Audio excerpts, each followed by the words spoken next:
Jayden Daniels is going to have the best rookie season of any quarterback in NFL history. One team got its first test this week, and that was the Buffalo Bills. And to be honest with you, they failed with unbelievably flying colors. Davante Adams wants out of Las Vegas. Garrett Wilson is quickly proving he's not the guy we all thought he was. What's up, everybody, and welcome back to the Ball Game Podcast. I'm Matt. I'm Chris. I'm Tom. That was close. That was close enough. I don't know why we keep doing that. It's every time. So today we're going to be talking about the Buffalo Bills, the Washington Commanders, two teams that are on polar opposite sides of the spectrum this week, and feeling pretty optimistic and pessimistic about where they're at. So aside from that, we're going to talk about some of the best defensive players in the NFL and where we would rank the top 5 specifically. And, of course, Davante Adams is talking his shit right now, and he may potentially get traded. So last night, we had 2 Monday Night Football games, one of which was potentially – we really had one. Did we? We had one. We had one Monday Night Football game. The other one was the Will Levis, Mason Rudolph show and Tyler Huntley show. Snoop. So it was one of the most disgusting games of football I've ever seen in my entire life, which is exactly why once 8:15 came around, I turned the other game on and watched one of the best primetime football games we'll likely get all season. So, of course, last night we had the Seattle Seahawks versus the Detroit Lions. The Lions came out with a shootout victory. My goodness, what a night that was for the Detroit Lions. And in the other game, one of the most disgusting games, as I said. The Tennessee Titans got their first win of the season against the Dolphins team that, goodness gracious, they are missing Tua. So let's quickly recap this disgusting Dolphins game, and then we could talk about the excitement of that Detroit Lions versus Seattle Seahawks game. So, Listen. Will Levis meme dropped. Yeah. Sure. Listen. There's nothing to say about this game. The Dolphins are in shambles. We're seeing how important it is to address the backup quarterback position. You know, we see it with the Packers, and they were able to win games with Malik Willis. We're seeing all these guys who have been career backups, you know, making a name for themselves now. And then we see Snoop Huntley picked up off the street, can't run Mike McDaniel's complex offense. Chris Greer and Mike McDaniel just need to be better. I'll just keep it at that. That's it. Why I wanted to talk about this game, it's not about the football. It's about the fantasies I'm having. And I'm having a fantasy of the number 1 overall pick in Dynasty. Me and Matty J's cousin, wearing a tank off. Wearing a tank off. I mean, Shout out John, man. I mean, we are gunning for that number 1 overall pick. There's just no chance when you have guys who collude with their own cousins in the league and form super teams. So I'm building for the future. It's called Dynasty Football for a reason. We're trying to build dynasties here, long-lasting dynasties. And Matty J's cousin John has the same idea as me, and I know he's trying to lose games. The best player in his lineup right now is Tony Pollard, who played last night. And for whatever reason, my team decided to show up and put up 115 points. Tom, over the past 2 years, that might be the first time my team's put up over 110. Jeez. It might over the past. So what is a fantasy season? 14 games in the regular season? Yeah. 13? Yeah, it's 14. 14? So 14 plus the first 3 weeks of the season. So I went 17 straight games, I think, without scoring 110 fantasy points. Wow. But this week, on the back of Jayden Daniels, who we're going to talk about further, Marvin Harrison, Brian Thomas Jr., Xavier Worthy with a 50-plus yard bomb tug, Cam fucking Akers, Tyson Chandler. I benched Bucky Irving. It didn't fucking matter. My team still put up 115. Tavon Austin, Trey Tucker, who I picked up off the streets, off the waivers. He put up 20 points. I'm feeling good. I'm feeling like, you know what? These are building blocks. My team is in a good... Brian Thomas is a building block of the future. Marvin Harrison is here to stay. Yep. We have progress. I can't believe you didn't start Bucky. That should be tanking. That is tank. Brother, he was questionable. I took him out of the lineup to try and win. Like, actually. He was questionable. Going I know into he the was. game. Yeah, I know he was. I spoke about that. No, I Yeah. took him out to try and win. And I was up over 15 going into Monday night. And John had one man, Tony Pollard. And boy, I've never been a bigger Tony Pollard fan in my life. And I was rooting for Tony Pollard to beat me. All I wanted to do was see that Brian Thomas is a good player, but still lose. And it got scary because I didn't think it was going to happen. I mean, late in the third quarter, maybe early fourth quarter, Tony Pollard has a 40-plus yard run. And what do the Titans say? Tajay Spears Wildcat punching in. I was like, that was the chance right there. When a guy has a 40-plus yard run and then they let the backup punch in, boy, do I hate that more than anything. Yep. But then somehow, some way, with some confusion on the safety kick, whatever the hell that was, I still don't even understand what was going on there. I had guys at the bar today at work asking me, and I told them, I was like, I really have no fucking idea what that was. But somehow it set the Titans up in the goal line.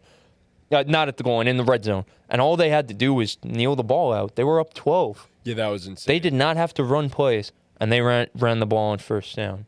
They ran the ball on second down. They ran the ball on third down. And they could have just kicked a field goal and went up 15 points, and the game would have been more than over. But what do? They hand that ball to motherfucking Tony Pollard. And with my hopes and dreams on the line, what does Tony Pollard do? He punches that shit in. Tony Pollard. Wow. And I lost. And it was the best loss I've had in my life. So thank you, Tony Pollard. And that's why I wanted to talk about Monday Night Football. I don't fucking care that the Dolphins suck, bro. I'm getting fucking Genty. I'm getting fucking Barry Sanders on my team. Yeah. I'm getting Barry Sanders. It really is. So I was. Real quick to go add ahead, on go to ahead. that. So my cousin texts me at 10:06, which is when, actually 10:45, which is when this tragedy ended up occurring, and texts me, Pollard just sold me the first pick. I was praying for him not to score. 24 fucking seconds left. With Marvin Jayden, Chris is bound to win a game. I'll be fine. And Worthy with no Rasheed, I'll be fine. I go, you sound coping. like you're Bro's coping. I go, you sound like you're Ty coping. Chandler, and who was your other running back? Cam Akers. Yeah, he's bound to win a game. No, but Well, no, but I- Bucky Bucky- Irving. Bucky Hey. Irving is taking Right, over. okay. You know that who job. else I have? Bucky So- Irving is, yeah. You know what else I have? Not Kareem Abdul-Jabbar. Kareem Hunt. So he's gonna No, win a I game. might win a game. I might win Yeah. a He's game. gonna win a game. Like he absolutely will. So obviously, I was in the group chat this whole time. I didn't know you were going against Tony Pollard until until you sent the screenshot of John's team beating you. I'm like, wow, Chris must have a crazy matchup. And I was like, oh my god, Chris just won off of that. And I look at the score. I'm like, wait, he lost. I'm like, what the fuck? Oh man, yeah. I mean, I could give less of a shit about that game. I honestly turned it off like a little while in to watch the Penguin last night, because that was way better use of my time than watching that game. I'm sorry. I had a crazy fantasy game from the shootout of the Lions and Seahawks. So that's what I was doing here. I was doing the math. I was down 10.9 I had Gibbs and DK Metcalf playing. He had JSN and Sam Laporta. So sounds like I should have it in the bag. I won by 1.9. How much were you down? I was down basically 11. Yeah. Okay. And I had Gibbs and Metcalf, and I didn't even realize it most of the time because I'm on ESPN for this league, and it's my most important league. The kid that I was playing was 0-3, he's now 0-4, thankfully. I needed a win. I had just traded with him too. I'd gotten Jalen Hurts from him. Who is this? Put him on blast. Nah, I'm not gonna do that. But You know who you are. yeah, Mike, you know who you are. Yeah. No, I like Mike. He's a cool guy. But so I was up 11, and I didn't because like the whole time I'm looking at the ESPN app, and I'm like, it says I have a 99% chance to win or 92% chance to win, but like JSN catches a touchdown here, I'm fucked. And it was like the end of the game, they're slinging the ball. He was looking for He him. was trying I so was going hard. against JSN in another Yeah, league too. bro. In our dynasty, where I talked all of that shit to Joe Cruz's boy. He had JSN. Bro, that last drive, I was shitting my pants. I'm like, bro, I do not have a 92% chance to win this shit at all. Let me lock in. And DK was this short of a touchdown too. I was like, oh no. But yeah, that was like that game was Bro, insane. shitting my pants, bro. That Jason was gonna catch a ball, bro. But it was like pure, like it's just amazing. It 'cause was I have- fantasy heaven. It was last fantasy night. heaven because I have so many shares of DK Metcalf. And I've like five. I'm in 5 leagues. Everyone just has all of those guys in both games everywhere. Like if you're playing in multiple leagues, you had a game, you had someone going. Even if you're playing in one league, you probably had someone going last night. Yeah. Seahawks versus Seahawks and Lions, you probably have someone. Dude, I had DK, and DK's been for fantasy and real football. He's been awesome this Killing season. it. Ken Killing Walker, like Sorry, Chris's guys. sit of the I'm week. sorry. I'm balled out. sorry. Like, yeah, that's a rough one. The sit of the week, going for 30 points and literally somersaulting out of a tackle. That was fucking crazy. That was insane. He's such a fun player to watch, yeah, man. He he brings really me is. joy. So I'll just give my fantasy implications. I only had one game that it mattered for fantasy, and I was up like 60 on Marufi in a different league, in the Lav League. He had Geno Smith, David Montgomery, and Ken Walker.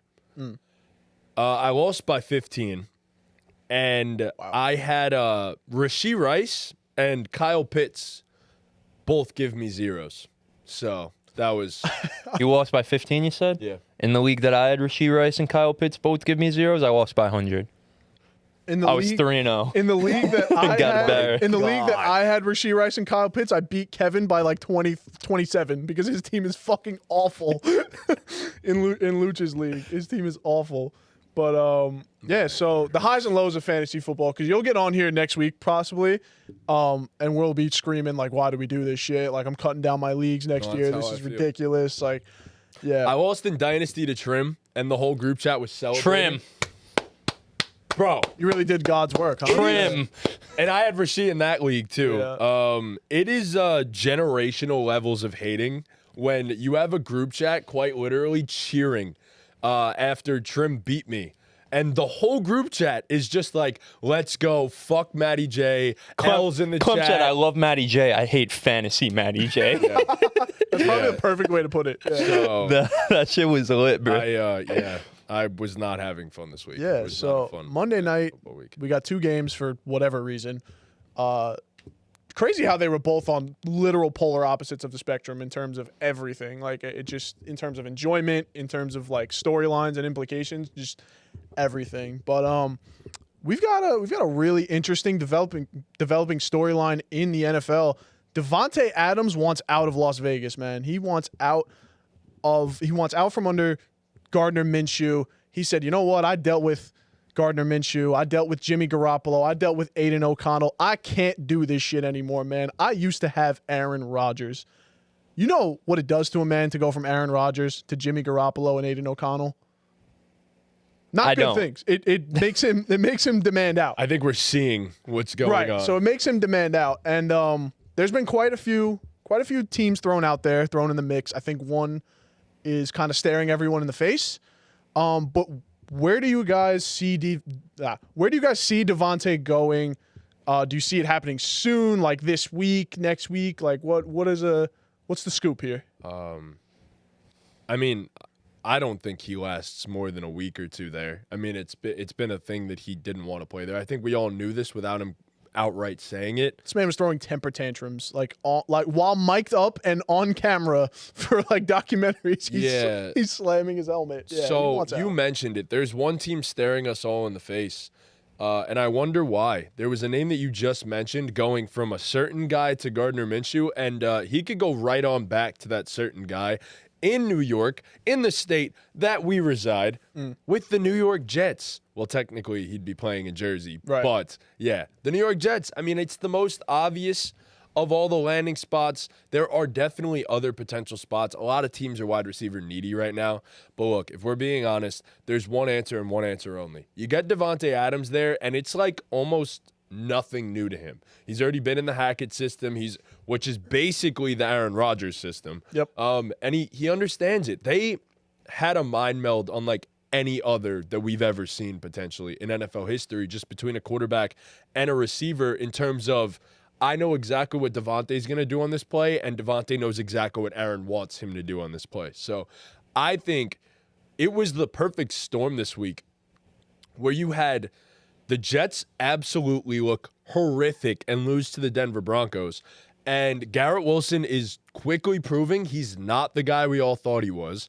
And that's just simply a fact at this point. I think we could all come to terms with the fact that G-Dub just is proving that he's not a legitimate number one with the absolute dog in him. And no drip, by the way. His jersey looks really stupid. So Yeah, not wearing gloves is kind of crazy. but it was pouring. A lot of the guys Right. took Yeah, took yeah. True. the gloves off, so they get really slippery. when Crazy. you I have live gloves on. 15 minutes from MetLife, 20 minutes from MetLife Stadium. Like, not far at all. Not a drop of rain outside my house, but it was It was pouring for me. really. Yeah. I felt like maybe I was just oblivious to it, but Probably were. yeah, it's all right. Go ahead, Chris. What do you think about So this? yeah, New York Jets, Davante Adams. It's obvious. Go make it happen. Second round pick, Hassan Reddick. That's all it takes. Yeah, I mean, I would have loved to come up here and throw some other teams out there. I mentioned the Chiefs in the group chat. It just makes too much sense. I mean, this is something that, people have been speculating about for over a year now. I know our good friend Dean has been preaching about this for over a year now. I don't really have any thoughts that you guys didn't say. It just makes too much sense. He's not only played with Aaron Rodgers, but played in pretty much this exact system. We're seeing that the Jets need more playmakers, and it's something that we've said, I'm sure, all offseason. It's something that I was very, very adamant about going into the season, but I guess it was something that they kind of needed to see first, and I think they were waiting for this guy to become available. They weren't going to go sign Mike Thomas off the street like we said, sign Hunter Renfrow. They were waiting because something that you said in the chat, Garrett Wilson might not be a number one that we all thought. So this team might not need Hunter Renfrow. They need a number one. And, a big thing with why it's not working, it's a lot of timing issues with Aaron Rodgers and the receivers not being on the same page. And you bring in a guy who their connection is one of the best quarterback wide receiver connections. It won't be one of the best, like it will be one of the best quarterback receiver connections in the league, but it's one of the best quarterback receiver connections of all time history. It simply is. Sorry that took so long to get out, but No, you could put that out there because it's the truth. It just makes too much sense. And I mean, they're only asking for a second round pick. On the Jets side of thing, it's a no brainer. So I think it was a second plus like another Future asset. draft, but plus like another asset. the main draft capital will be the second round This is pick. the perfect opportunity for. I don't know if they're able to do it, but if Hassan Reddick is available to be traded again, I know he can't to the Eagles because he was already traded by the Eagles. Bro, why not to the Raiders? I mean, maybe the Raiders are willing to pay him, and if they're open to taking Hassan Reddick back, look, I don't think the Raiders are necessarily an awful team. It's just, they've not been exactly good, but like there's pieces here that could somehow salvage the season, and I don't think they're ready to flush it all down the drain yet. So Their defensive front would be insane. yeah, I mean, Reddick. granted they had a big injury to Malcolm Kuntz, who's out for the season, and Malcolm Kuntz was awesome for them last year, and he's done for the year. I think he is at least. You get Hassan Reddick though, now you're getting an elite pass rusher to pair with Max Crosby and Christian Wilkins if you're getting a healthy and motivated Reddick. And if you want to extend him. So I'm thinking, I think the Jets would be willing, because I think there potentially is other teams that would give up a second round pick for him. Why not give up a first? You're all in now. It's going to be a late first anyway, hopefully. You're ideally, that first round pick is the 26th to 32nd pick. And if you're going all in on this season, screw it. Go all in. If you're saying you're going all in, go all in. You have a 40-year-old quarterback. You have a coach that realistically should be fired. But you have such an old roster that it's like, okay, we've bought ourselves into a one-year championship window, essentially. Why stop now? Like, why stop now? Especially when you got one of the premier alphas in the entire NFL staring you straight in the face and essentially telling you that he wants to come back. To Aaron, not to the Jets, obviously, but Right. It's obvious. It's a match made in heaven right now, and it needs to happen. I think the Jets would be crazy not to. Yeah, I mean, Aaron needs Davante, and Davante needs Aaron. It's like you just said there at the end. It's a match made in heaven. This Jets this past week was bad. Like, I know it was pouring rain, and Aaron Rodgers said it's basically an outlier game. I don't know about that. I think you saw some glaring issues. I think you said it earlier too. Like, I think the Jets have major play calling issues, but I think if you get Aaron Rodgers and Davante Adams, Rodgers is going to audible pretty much all the time anyway. So he's going to call the plays, and it's worked before. They've come pretty damn close to getting to a Super Bowl and doing the thing. And you guys pretty much hit every point, but this needs to happen. Like, the Jets need to go do this. It doesn't fix all their issues, but they're an elite offense with Davante Adams, no question. And Garrett Wilson, like you guys said, doesn't have that dog in him. I think it's clear that he's had. Fuck him. Well, no, I won't say he doesn't have that dog in him. He's made some tough plays over the years. He's a very awesome good receiver. Yes. One of the best. I shouldn't have said that, but he's gone up against some dogs at corner this season, and he's not been able to. Not fit for the challenge. He's not been able to show out against them. So you make him a wide receiver 2 now. He's gonna. If you got the second best guy shadowing him every week, he should eat. He should eat in that role. So I think this is a match made in heaven. Needs to happen. Yeah, I'll close my thought process on this. You mentioned the whole Aaron Rodgers calling audibles and stuff. That's kind of been part of the problem, familiarity. And you said it. You said the timing's off. One of you two said that, and it's the truth. Yeah. So what fixes that better than a guy who knows the timing better than anybody else ever? Yeah, you saw it last week. I think even Lazard, who's played with Rodgers for a long time, like, he missed him on. I think he was supposed to run a comeback or something, and the offensive line. I mean, how many false starts did they have this past week? And now Saleh's calling out Rodgers in the press, which is a great thing on his part, by the way. Yeah. Dude's a blundering idiot. Yeah. I mean, we're talking about Aaron Rodgers, an older quarterback who needs some help. There's a younger quarterback out there who it looks like he don't need no help.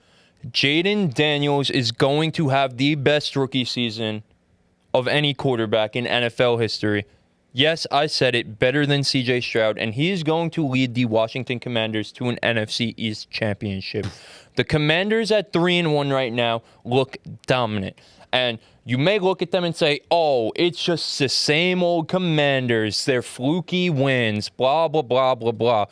Dig into this shit and look at this team. They are far and away, it's not even close, they are far and away the most efficient offense in the NFL this year. I look at the stats, EPA per play, they're at a .31. The next closest team is Matty J's beloved Buffalo Bills at a .172. They have been by far the most efficient offense in the NFL. Jayden Daniels with 4 rushing touchdowns on the season so far. And the thing that moves me the most about Jayden Daniels is, it's the efficiency and the accuracy. I mean, he has the highest completion percentage of not just any player over their first 4 games, of any player over any 4-game stretch in NFL history.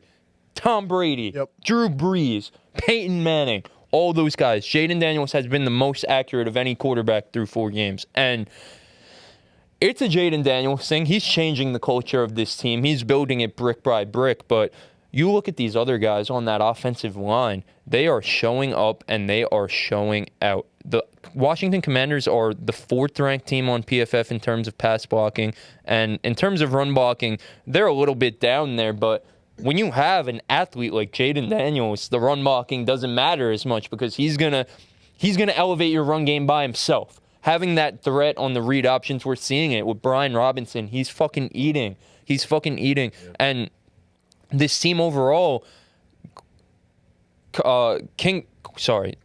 Yes. Yep. Cliff Kingsbury is known for his college-style offense. And it's supposed to be very simple. When you have a quarterback like this, who isn't going to make mistakes, who's going to make the right read, who, if there is no read to be made, he'll get 5 yards with his legs, maybe 10. It'll work. And we're seeing that this system, by an elite quarterback, not no Kyler Murray, by an elite quarterback, can be elevated. And, just some other stats. 3rd in the league in points per game, 6th in yards per game, 4th in yards per play. 4th in yards per play. And the thing that stands out to me, the last thing I'll leave us with, and I know you're about to tell me how ass the defense is, and I can't wait to hear it, but the thing that stands out to me is they're 1st in the NFL in 3rd down conversion percentage at 53%. And it's a small sample. I'm pretty sure it's only 3 attempts, but they are 100% on 4th down conversion percentage. And that is showing me that when this team needs it, they are getting it. And the eye test backs that up. We saw it in the Bengals game. Obviously, it wasn't needed as much because they fucking steamrolled the Cardinals. It wasn't needed as much. There weren't any really clutch, big moments. But we saw what we needed to see in that Bengals game. When there is a play to be made, number 5 will make it. And he changes the course of this franchise. And the last thing I'll leave it with is the Eagles are in shambles. The Cowboys are missing their best 2 pass rushers for the foreseeable future and also look like shit. And then there's that other blue team that... That other. But if they do beat the Cowboys... Right. Nah. Yeah, you made a ton of great points. This Commanders offense is on a insane pace that we did not think possible. And you mentioned that offensive line. This is an offensive line that gave up 72 sacks last year when old Sammy Boy was under there, and it was what a surprise! It was his fault. Come on. I mean, that's not what people were saying last. People were blaming him, but like people were calling the Commanders offensive line the worst in the league. Like when you give up the most amount of sacks by far, that's what's going to happen. And for you to from a confidence standpoint for this offensive line to bounce back like from this. That's huge. And a couple new pieces, but yeah. Right, yeah. But having a scrambling quarterback definitely helps that. Like a guy who really knows how to use his legs and make plays. Jayden Daniels loves to take off and run. But you've got Brian Robinson, looks like a beast. Terry McLaurin has the quarterback that he's been desperately waiting for. Austin Eckler looks young again. We all thought Austin Eckler was done. Even Zach Ertz has some pop. Zach Ertz is making plays out there. He's number 9 in receptions for tight ends on the year. Insane. De'Ami Brown, I don't know who the fuck that was before this year, but That's my dog. He's UNC legend. He's out there, man. Dynamic Shout out him. Noah Brown.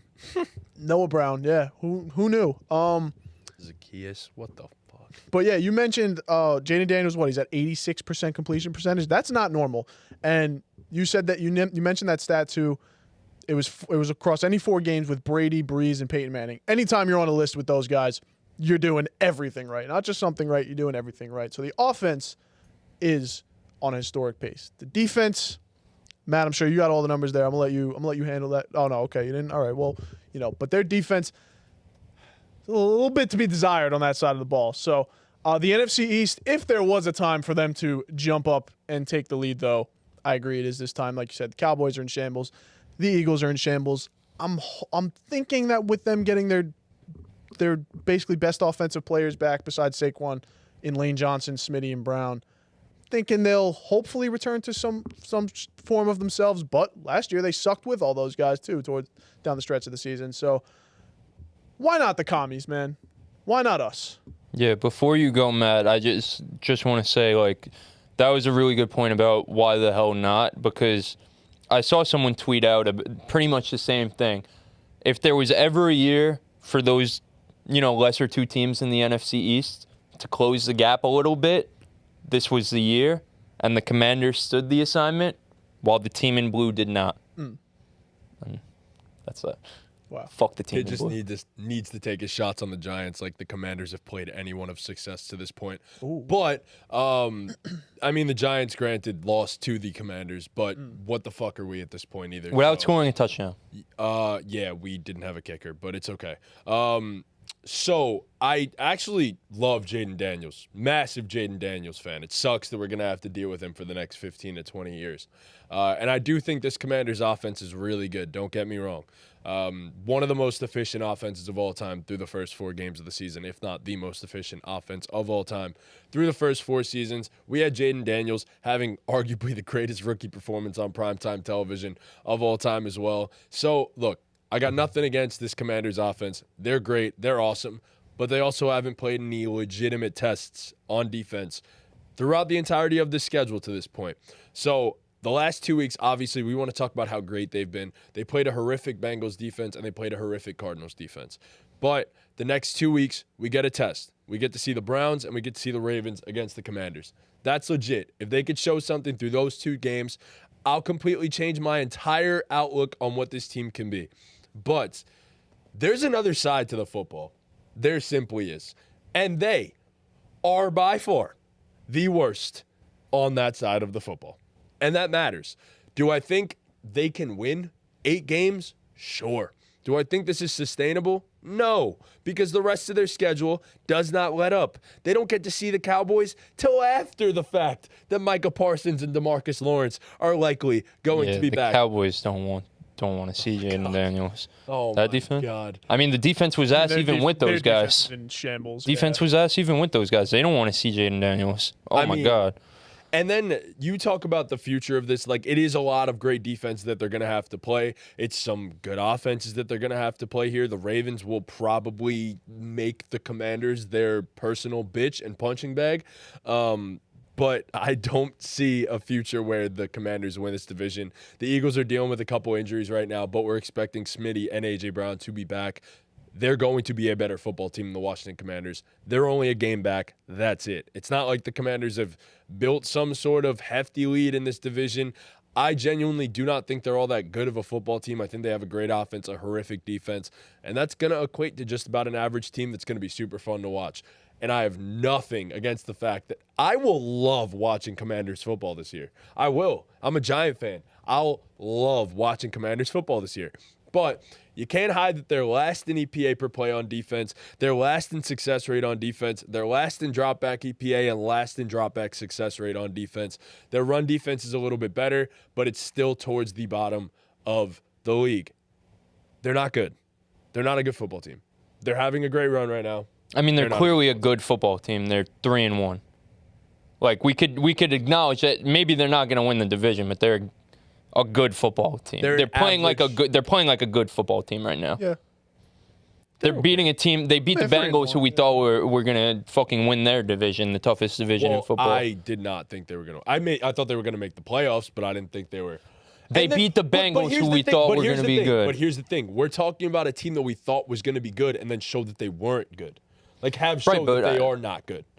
Yeah. I mean, so we got to change our opinions on the wins as they come. So, look, I mean, I watched. Yeah, the win was Jayden Daniels having the best rookie quarterback performance of all time. That's not sustainable. Like, Jayden's going to be awesome, but the best rookie performance of all time is what it took to win that game. I mean, their offense has simply gotten better and better every week of the season so far. They've gotten better and better. They faced worse and worse defenses. They just steamrolled the Cardinals. The Cardinals were supposed to do that to them. The Cardinals were supposed to. I do like what you said, that they're what everyone thought the Cardinals. The Cardinals were supposed to. for sure. The Cardinals were supposed to be this high-powered offense that couldn't play defense, and maybe potentially be a playoff team. And maybe people thought highly of the Cardinals. People thought the Cardinals were gonna. It is so. Like, I'm not saying you, Matt. I'm not saying Matthew J. Sullivan thought the Cardinals, but consensusly, people around the football community, this is objective, like, this is what happened, thought the Cardinals would be a fun, exciting, great offense that could with a horrific defense. That could stick around and potentially make the playoffs. And if the 49ers happen, this is the year that the 49ers take the collapse that all of us predicted might potentially happen. They could sneak around and win the division. Well, guess what? The two teams that are supposed to be in the running for this division, they are not who we thought they were. The Cowboys' defense sucks. Guess what? Just like the Commanders. Maybe it's not the worst in football like the Commanders, but the Cowboys' defense fucking sucks. And it's not getting better anytime soon without their best two edge rushers. And I don't give a fuck that the Eagles are going to get A.J. Brown and Davante Smith back personally, because guess what? The guy throwing them the ball isn't a good fucking quarterback. He's maybe the 17th best quarterback in the NFL right now. He throws a turnover every single game. We're looking at Jayden Daniels, the most efficient quarterback in the NFL. Why are the Commanders winning games? Because they score on every single drive. What do the Eagles do? Turn the fucking rock over. What does Dak Prescott do when the moment gets bright and they need to win? Shrink. What is Jalen Hurts doing every time the Eagles need him over the past 2 years? Shrink and turn the fucking ball over. Those teams are trending down while the Commanders are trending upwards. I'm not saying it's a lock, but this is a lot more interesting than you think it is, because no one's walking in that door for the Cowboys. And yeah, the Eagles are getting those guys back, but as long as Uno, Hurts, Mr. Motivational Speaker, Tyrod Taylor with motivational quotes. Thank you. You took the words right out of my mouth. Tyrod Taylor with motivational quotes is throwing those boys the ball. They are mid. They are fucking mid. And guess what? We want to talk about defenses sucking. Ooh. Their defense sucks too. Not good. These are 3 teams with good offenses, but dog shit defenses. And guess what? The Commanders have the best offense out of the group. So if they are all bad defenses and they're all gonna, how are they gonna be successful? Off the back of their offense. And guess what? The Commanders are literally the best offense of all fucking time through 4 weeks. They're the best offense of all fucking time. Fuck the Eagles, fuck the Cowboys, and fuck the team in blue. Commanders till I fucking die. I never left. They thought I left because Sam Howell left. Right. I tricked them. They didn't know that I drafted Jayden Daniels. They didn't know. Thank you, Matthew J. Sullivan, for drafting Brock Bowers in a Superflex league. Bro loves Brock Bowers. He loves him. But I know he wants Jayden Daniels. It's eating him alive. He offered me Brock Bowers and extra picks for Jayden Daniels after he drafted Brock Bowers ahead of Jayden Daniels. It's eating him alive. Nom. It's eating him alive. So it's honestly turned out pretty good for me, given I also have Mark Andrews. Right. So I'm really not stressing it at all. I'll win another title this year, and then everyone will cry in the chat, but that's okay. Bring him. But that's okay. And then I'll have 3 out of the 4 rings in this league. So that's Trim, we need you. But everyone can talk their shit and have a great time. It's kind of similar to what the Commanders are doing right now. They could talk their shit and have a great time while they're 3-1, and then it's all going to collapse. You're saying the Commanders are Dean? Does. Wow. Because Dean talks the most shit out of anyone. And then doesn't win anything. No, Dean, Dean anytime anyone says anything in our Dynasty chat, it could be about, like, the Mets. He'll be like, well, Sully, I'm undefeated and you're not. Me and Trim are the only undefeated teams left. Dean has a tie. That's why he's not undefeated. He has a tie. Dean has a fucking tie with Volpe. A tie? And he's like, insane. He's like, can't be me. Yeah, it was nuts. Bro, they tied the first time ever. 100th of a decimal. Wow. It's crazy. Like they have three numbers. It's whatever, and one. Crazy. Yeah. It was wild, but yeah, look, I think the Commanders are a solid, fun team. I don't think they're going to be awful by any stretch of the imagination. I think they're an average football team. That's simply what I think. You think they'll make the playoffs? I don't think they'll make the playoffs. I think there's too many NFC teams right now that are like legitimately in the hunt that I think are better football teams than the Commanders. I think you could be staring at, I mean, look, I don't like the NFC, I don't like the Chicago Bears, but when I take them to potentially make the playoffs, I do think their offense has a better chance of figuring it out than the Commanders' defense does of figuring it out. That's how I'll put it. And I don't like the Bears going into this season. I didn't like them. Wait, I'm not betting on a Shane. So you're saying that I'm putting all the teams out there that you'd think the Chicago Bears have a better chance of making the playoffs than the Washington Commanders right now? What are the Bears? 1-3? 2-2. 2-2? Yes. That's just nuts. Yes. They're in the better division and they're the worst team. Like how, Sway? How? As I just said, I think they have a. They're not like they're gonna like the out. Commanders could win the goddamn division. The Bears are getting in as a wild card team at I best. think the Commanders can win the division. They have more of a chance than the Bears. I'm not disagreeing with you. It's not debatable. That's not what I'm debating, though. I'm saying that the Cowboys are still a better football team than the Commanders. I think the Cowboys would beat the Commanders right now. Bro, the Cowboys could barely beat the team in blue. Bro, you guys could barely beat you didn't beat the team in blue, right? So they could both barely beat the team in blue. They're the same team. So maybe the team in blue isn't as bad as we think they are. Let's not do that. They're not top 20 in offense in yards or points per game, bro. Come on, God. So that sucks. Team in blue. We're not going to mention what their name is. But outside of them, bro. I mean, I think the NFC South has 2 teams that I think are better, have a better chance at making it than the Commanders do. I think the NFC West, probably just the Niners. I wouldn't lean towards the Rams because of the injuries there. And then the NFC East, I think, has 2. Whoa, respect the Seahawks. Oh, yeah. Apologies. Yeah, I was going to mention the Rams, but yeah, the Seahawks, you're right. So I think Seahawks defense is obviously not just as bad on paper, but just as bad. And they're not good, bro. About that. I fully disagree with that I know they were injured statement. last night, but they got fucking cooked last night. Bro, the Lions are going to do that to people, bro. By the Lions. The Lions are simply going to do that to people. Seattle defense looked really good. Absolutely not, because 3 weeks. Against the fucking Patriots and Broncos. You remember that card when you're talking about the Bengals and the Giants that you guys beat? They played the fucking Patriots, and Bo Nix had negative yards at halftime. That's who their defense played. That's impressive. Bro, but it they doesn't shut out Bo They Nix, had the worst quarterback to ever take a snap in the NFL. But if you're gonna talk shit the about Seahawks defense is better than the Commanders. I'm sure. obviously, yeah. But I if you're think going the to talk Seahawks shit about them playing bad offensive teams, you also have to mention the fact the Commanders have simply played bad defensive teams over the last 2 weeks. No, they too. have. Yeah, that's the point. No, I'm yeah, making. yeah. Which they have. Yeah. It's simply the truth. So, Okay. like, in general, I think that the Seahawks defense is a good unit, and it will be a good unit for the entirety of the year. I said that I believe coming the into the Seahawks year. defense. I said that think coming it's into gonna the be year, good. and I still stick to that. The Lions are a wagon. We're about to learn that. The Lions are a goddamn No, wagon. I'm very aware of that. Right. So it's just in general, I think the Seahawks have a wagon. better shot. Yeah, right. And I mean, look, the Rams are eventually going to return some pieces. I'm out So, right now. Come on, bro. I don't know. The Rams I are wouldn't in take the Rams over the shambles. Commanders. They're 1-3, but I'm just saying there's 2 in the NFC West. There's potentially 3 that I would take over the Commanders right now in the NFC North.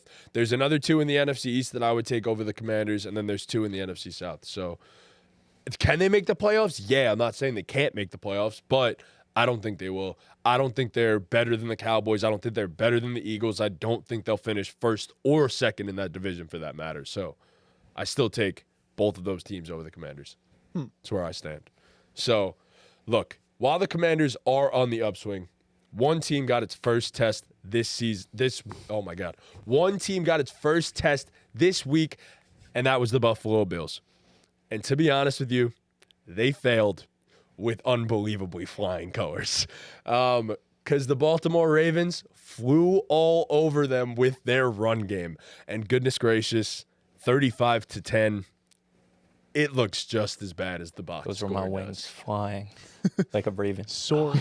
So of like a course, raven. Chris is just having a grand old time today because he's getting to make his victory laps right now. That's really what this podcast It's is. just Chris making victory laps. You guys got to stop letting me make the topic Bro, the list. fantasy.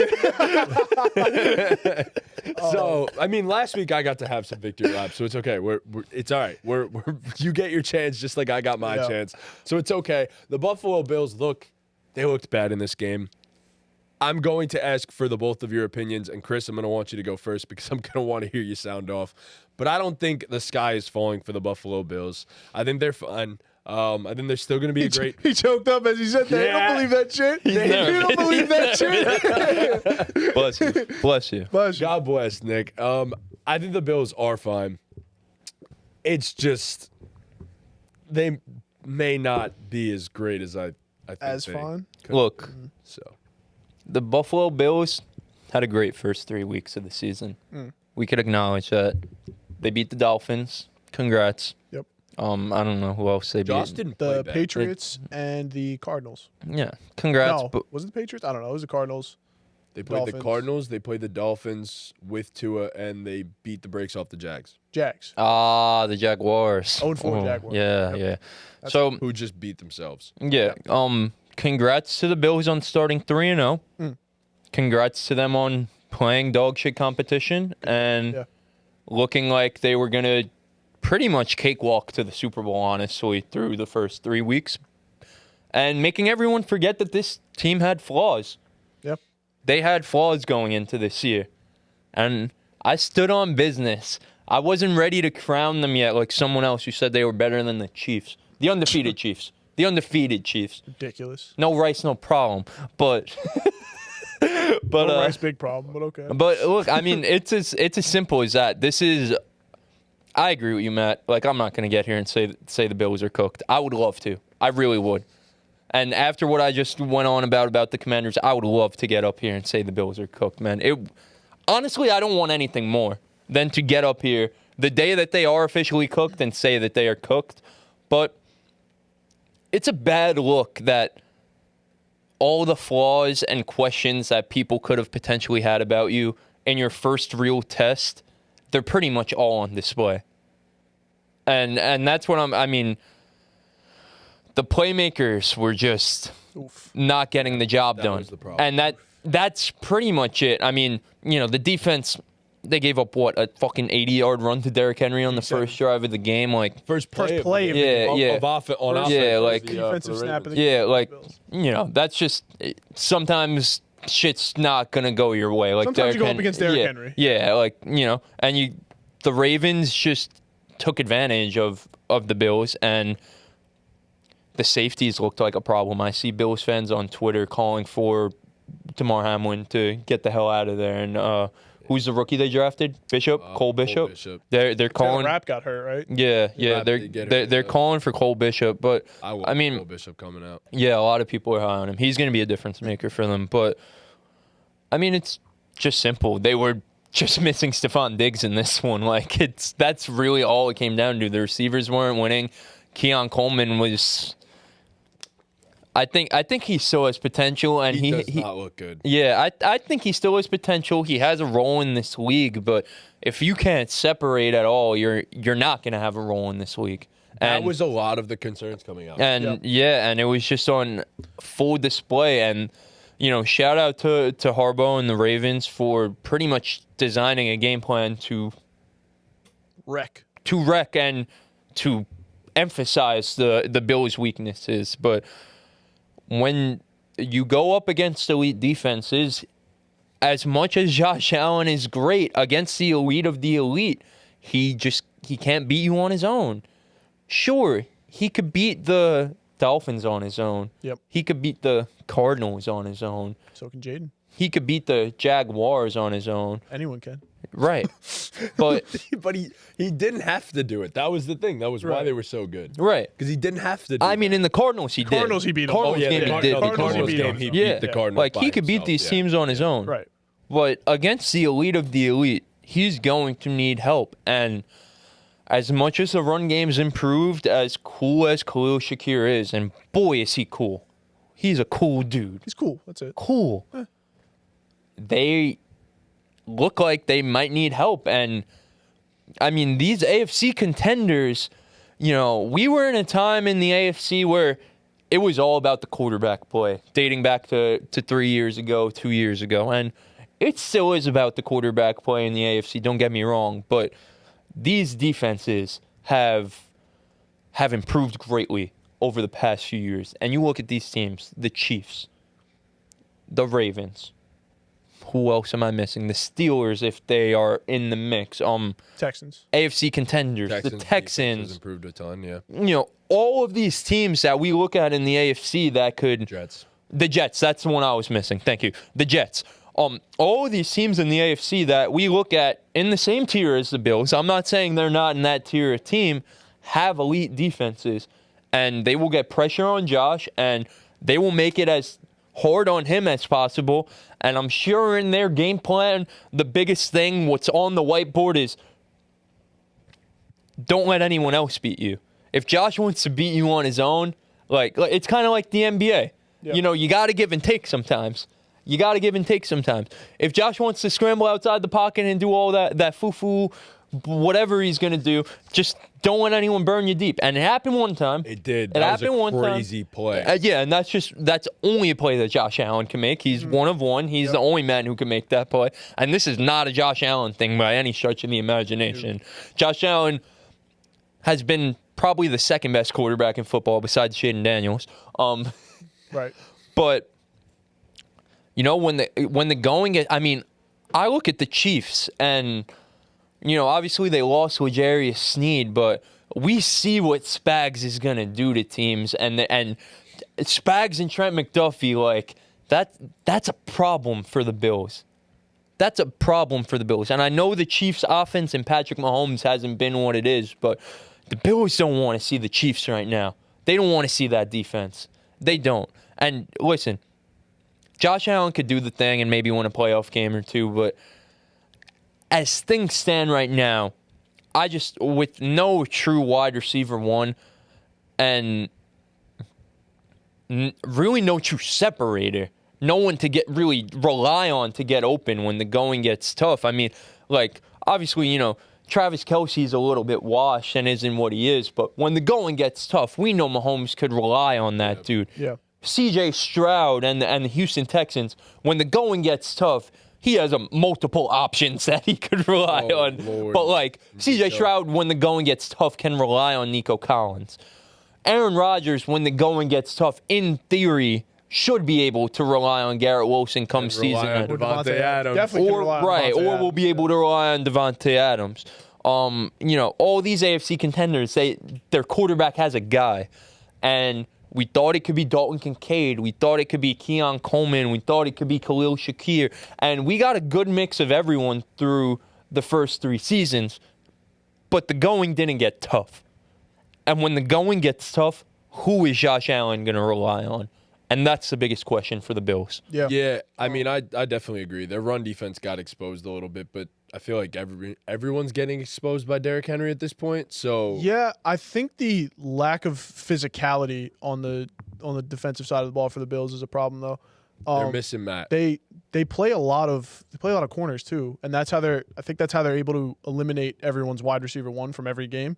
But yeah, you go up against Derrick Henry, and when you got to play the Chiefs, Pacheco's going to be back for playoff time. You assume you go up against angry physical runners. Jets. That's the Jets with Breece Hall and Braylon Allen. Go up against angry, big physical runners. It's going to be a problem. And I mean, Bill Belichick has said it. The first thing he game plans for any game, playoffs, regular season, is what are we going to do to stop the run? All right, if that doesn't work, what's your backup plan? That's what he does all the time. You have to be able to stop the run. And you obviously hit the nail on the head with the receiver issue. Stephon Diggs was a diva, and he got mad when he didn't get the ball. But goddamn, there was a reason he got the ball a lot. Like he was a great player for them for 85, maybe 90 to 95% of his Bills career. He was one of the best receivers in the NFL, and that is something you need for sure. But when you go up against, like I said, when you go up against Derrick Henry and big old Pat Ricard, and you're getting tossed around, they definitely have got so much mass. Yeah, I mean, running. And even the Ravens O-line that has been such a question mark so far this And they season. didn't have Linderbaum. Yeah, I mean, Linderbaum's a dog. Yeah, I mean, they were getting like 2-3 yards a push. Yep. Like the Bill, like you said, they just weren't being physical. They were showing no resistance, and it was something they mentioned on the broadcast too, because in the second half, when the Bills had a little bit of momentum, that was something that Collinsworth pointed out, that they were getting a little bit of push on the defensive line, and they were pushing the offensive line back. You can't just let the offensive line push you back 3. You'll never win a football game like that. You'll never win a football game like that. And that's a good point that you bring up, the run defense, and it's just like, the Bills are right now as much of a contender as anyone in the AFC, I think, because I don't think anyone has really separated themselves from the pack.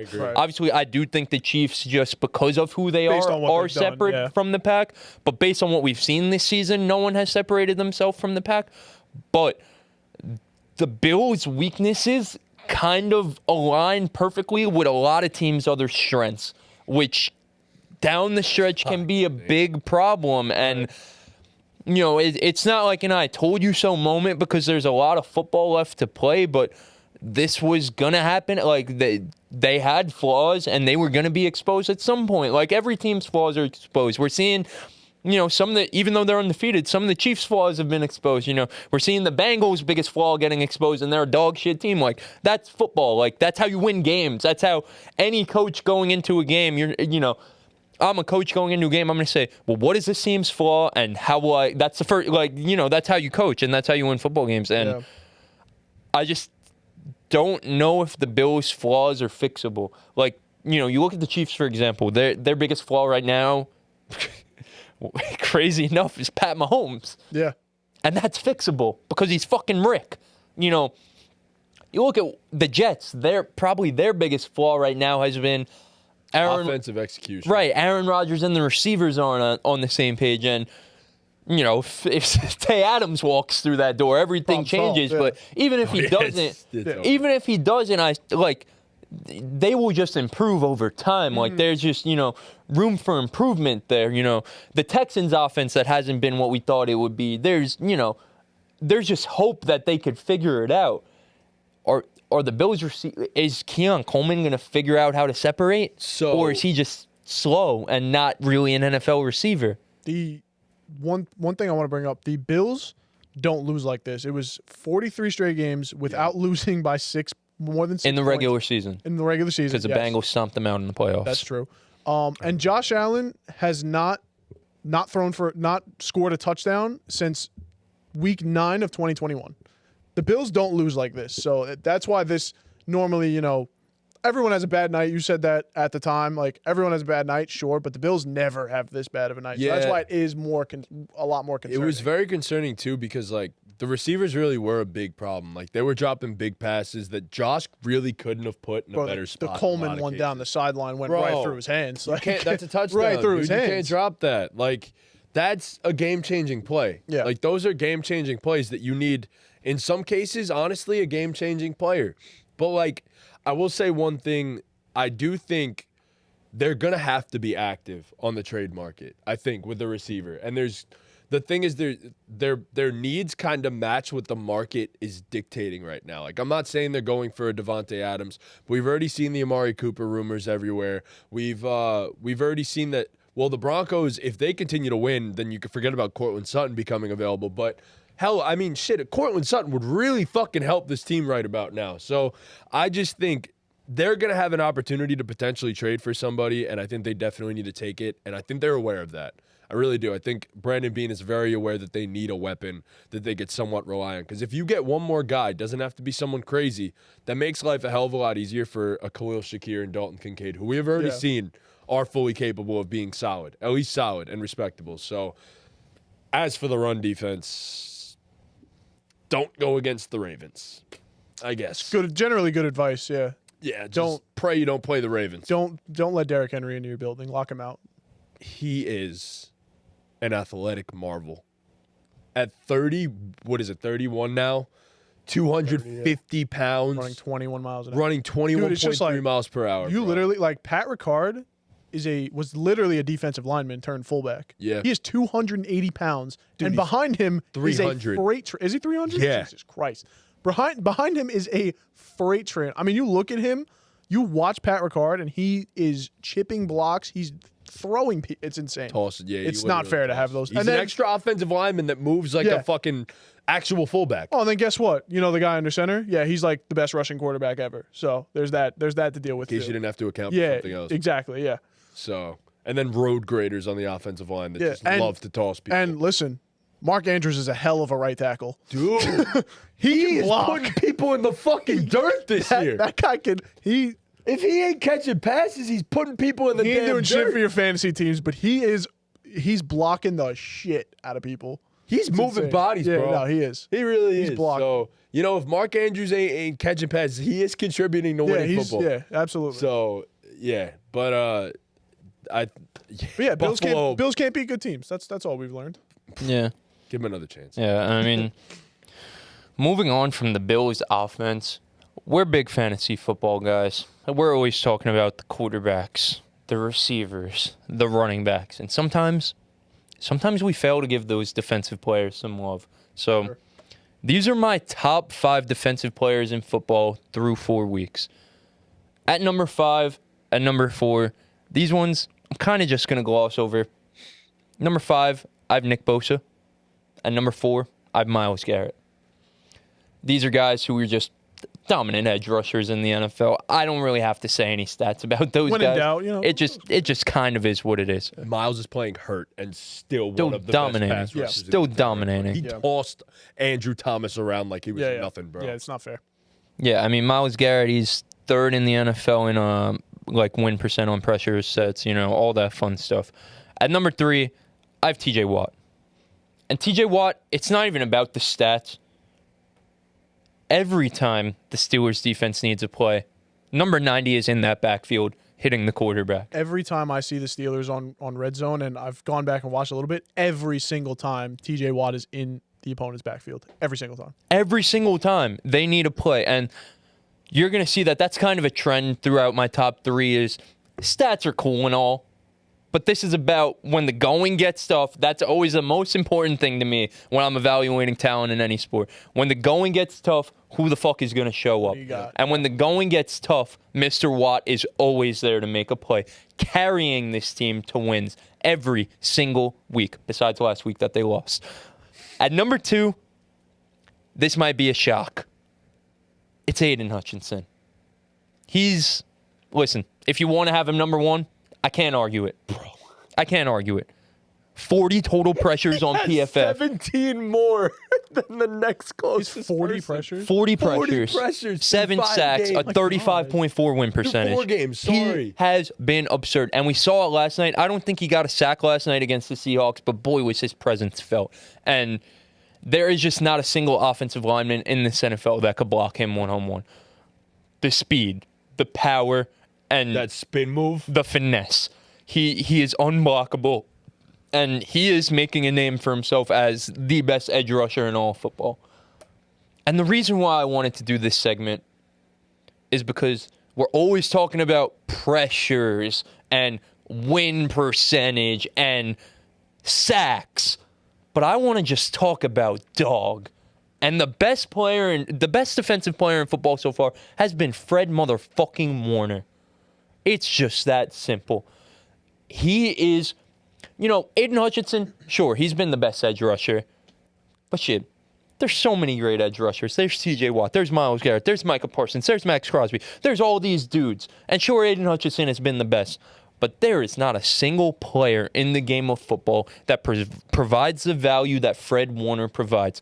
In coverage, in the run game, he is just one of one. And yes, Aiden Hutchinson's, sure, he's a one-on-one. He's Aiden Hutchinson. There's no other Aiden Hutchinson.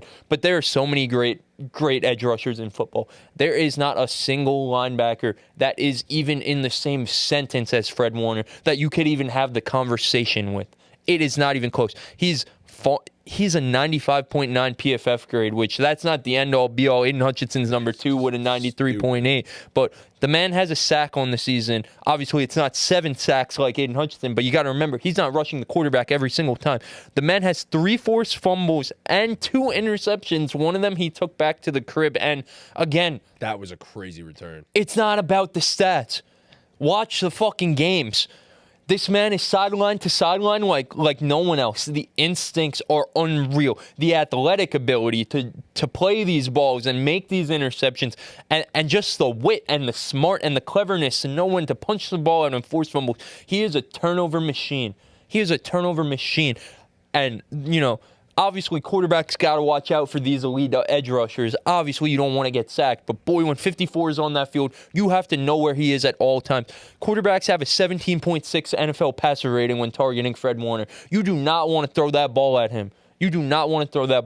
And the ground he covers, it's almost like Revis Island. It's Fred Warner Island. You do not want to put the ball anywhere near him. Because whether he will intercept it, whether he will break up the pass, or whether they do complete the pass, he will punch it out. You do not want the ball anywhere near Fred Warner. So that's the point of this segment. I just wanted to give love to the best defensive player in all of football, Mr. Fred Warner.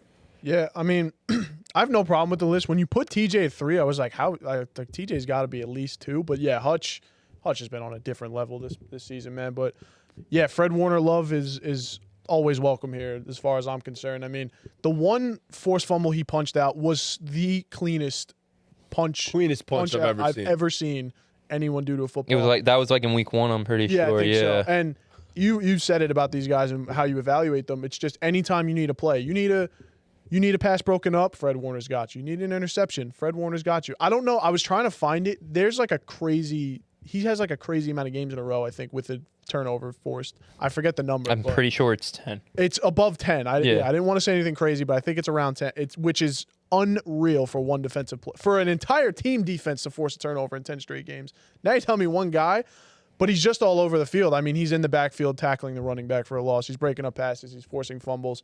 Yeah, Fred Warner is. I completely agree with you. I think I said it in the chat the other day when he got the pick 6. And the way, he elevated for that thing. That was crazy. No one else in the NFL. No one in the league that could do that shit, bro. No one in the NFL. And it was a dart, too. It was a dart. Shout out to Aiden Hutchinson because he's on pace to have the best edge rushing season of all-time history. But, we've seen edge rushers be great before. There's so many great edge rushers. Pace for his pace is insane. His pace is fucking insane. But I don't know. There's just, obviously they're not doing it to the extent he's doing it, But we see edge rushers have that type of effect on a football game. You know what I mean? Like TJ Watt, although he doesn't have as many pressures and the win rate isn't as high, whatever it is, can affect the football game in the same way. There is no one in the NFL who is even close to affecting a football game the way that Fred Warner can. Right. And the way he could just flip a game on its head and make up. I mean, I don't know, man. I don't know. There's just no one doing what he's doing. So I absolutely love Fred. I do. I think Fred is easily one of the top 5 defensive players in the world. But I do value the one thing that's most important to anything else in football, and that's getting to a quarterback. Like, that's making a quarterback's life miserable, which then in turn causes these turnovers and causes everything like that. Fred Warner is making the plays. I get it. I totally agree. But, man, Aiden having arguably the greatest edge rusher season through 4 games ever, just I can't say anybody else. Yeah. Like, I just simply can't. That's fine. I have no problem with that, but it's like, yeah, Aiden is game wrecker times a million, but to have a game wrecker in the middle of the field that can get in the backfield when you need him to, like, I don't, obviously no problem with saying Aiden Hutchinson's the best defender in the I would put Aiden on Fred. I mean, you guys know how I am. I think the positional value in the NFL is stupid and the dumbest concept of all time. I talk about it with running backs all the time. I think those guys should get paid. And middle linebacker is a position that I have felt my entire time watching football as a Madden player growing up. And the most important thing was always the user. Like, middle linebacker is a position that I think it's just as important as edge rusher. I really do.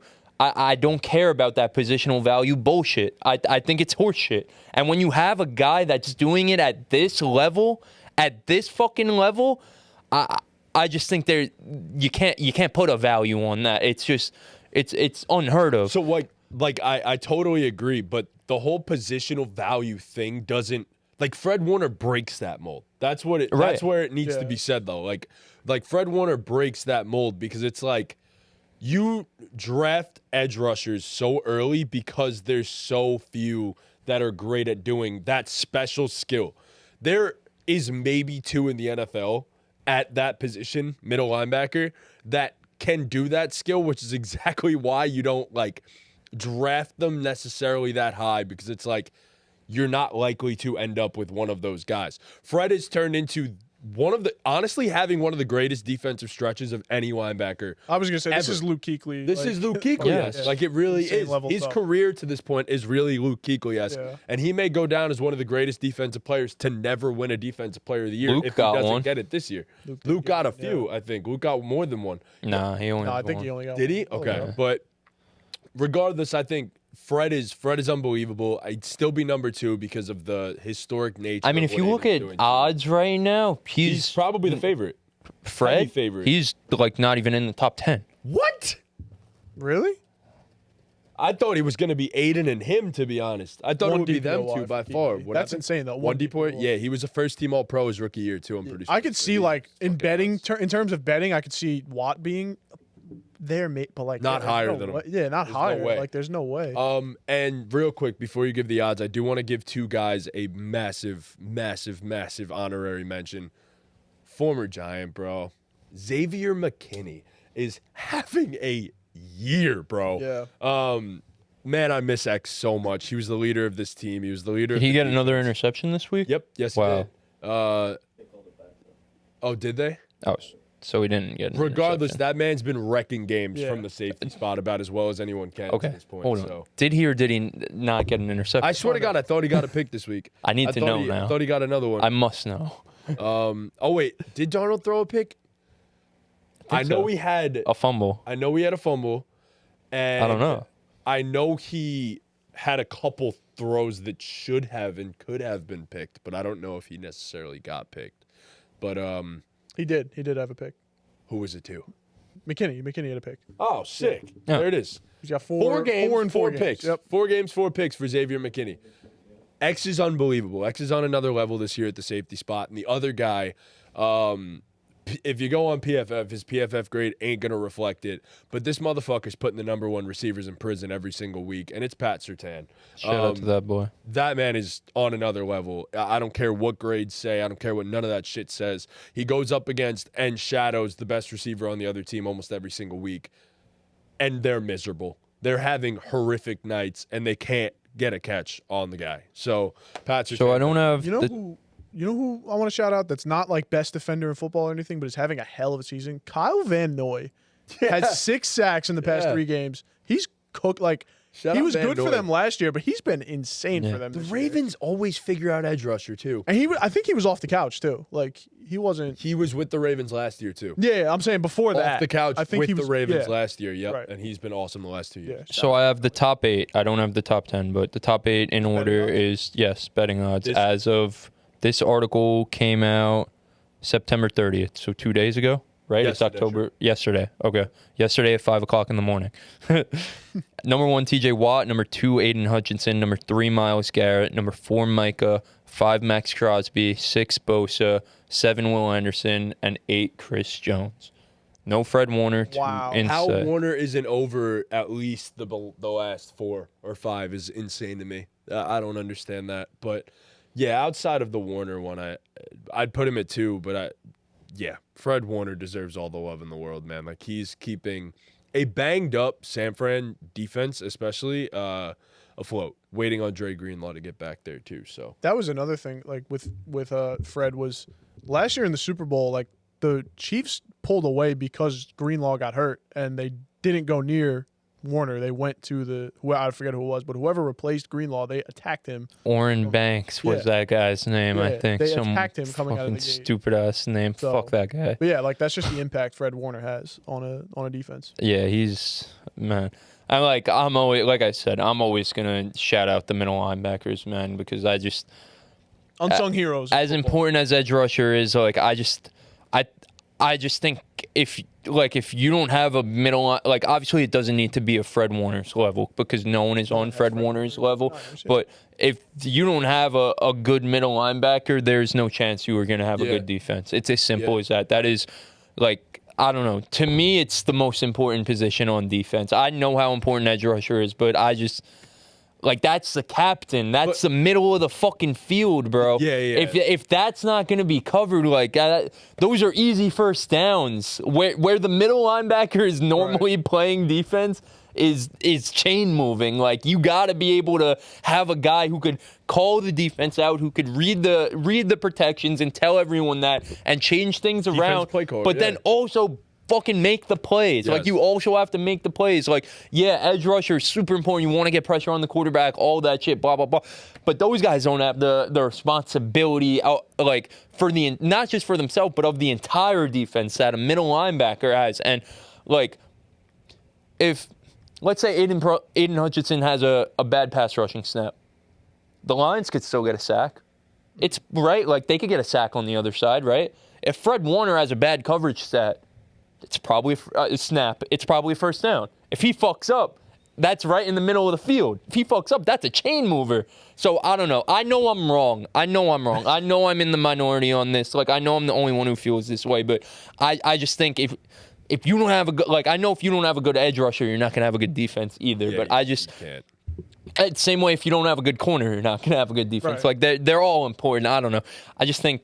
Like that is just the automatic captain of the defense. So Yeah. if you don't have Quarterback that, and you don't have a It defense. boils down to, and this is the only thing about positional value. It boils down to what position can I get 75 to 80% of the best player in the league most frequently, and that's why positional value is just like it's there for a reason. Like at running back, Yeah. for example, you could get 75% of this guy pretty easily, and the same kind of goes for middle linebacker. But as I said, Fred breaks the mold.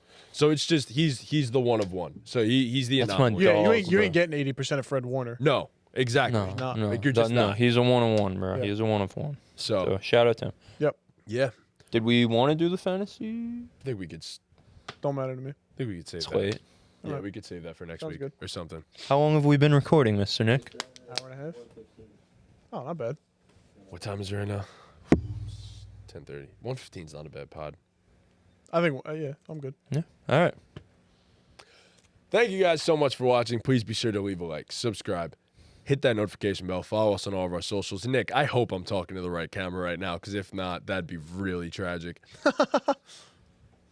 Now that I'm staring intently into your eyes, please be sure to leave a like, subscribe, hit that notification bell, follow us on all of our socials. Go subscribe to the BallGame Patreon. Maybe we'll extend it the deadline by like a week or so for the jerseys. We're gonna have to get someone a jersey. If it's Trunks, We're not getting Trunks a jersey. I'm gonna just jump off a bridge. But you know, Bardo unsubscribed. He said this shit's ass. Did he actually? Yeah. Well, he didn't say that shit's ass, but he unsubscribed. Yeah, I got That's it in the hilarious. fucking email the other day. yeah. So we're gonna We're be working on it. It's a far work more in progress. We're definitely gonna be far more consistent with that. We've had a bunch of shit going on over the last couple weeks. Big so. stuff coming. Yes. Huge stuff coming. So just make sure you guys, like Matt said, like, subscribe, but spread the word, man. Tell your mom, tell your brother, tell your dad, grandmas, sisters, coworkers, cousins, everyone you know. Spread the word, because we're working on some really, really big stuff that I think you guys are all going to appreciate. And you know, the more people that see it, the better it is for us, which leads to it being better for you guys. It's all, you know, it goes hand in hand. The more support you show us, the better content you're going to get. The better content you guys get and enjoy, the more we can, the more Even support, better and content the will more come. better Yeah. content, and it's all hand in hand. I So promise you, if you guys help us level up, we're gonna level up. So we're just gonna we're gonna keep pushing. We're gonna reach levels that you'd never expect BallGame to reach. and everyone, if you made it this far, give us a W, Nick, in the chat. Give us a W, Nick, in This the man chat. paid attention to the entire podcast. Yeah, give us a W, W, Nick, in the chat. What a goat. Switching the cameras this whole time. So someone's behind the sticks, and it's him. So, Nick, we love you. Way to be. As he spams all the camera buttons. All right. That's NFL Week 4. And with that, that is Ball Ball game. game. Let's go, Jayden Daniels.